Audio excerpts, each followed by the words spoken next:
Hello friends, मैं ममता चौबे आज आप लोग के लिए एक लोकगीत झूमर लेके आई हूँ। प्लीज़ सुने, अच्छा लगे तो लाइक सब्सक्राइब शेयर कमेंट जरूर करिएगा। तो शुरू करते हैं आज का झूमर।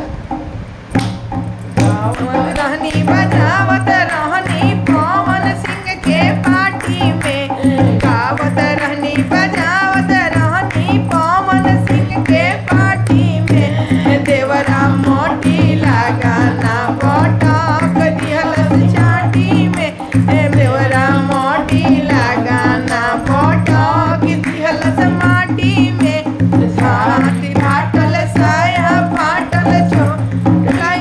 माटी में, साड़ी फाटल साया फाटल सारा इज्जत माटी में, देवरा मोटी लगाना पटक दिहल माटी में, देवरा मोटी लगाना पटक दिहल माटी में,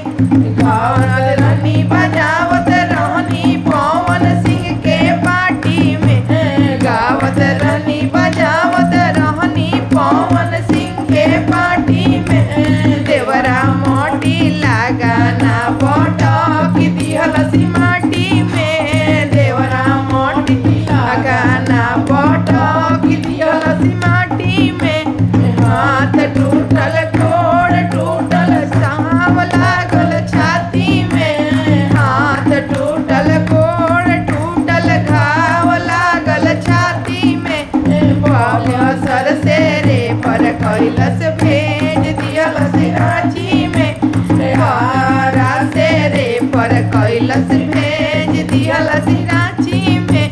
देवत रहनी बजावत रहनी पवन सिंह के पार्टी में, गावत रहनी बजावत रहनी पवन सिंह के पार्टी में, देवरा मोटी लगाना पटक दिहल माटी में,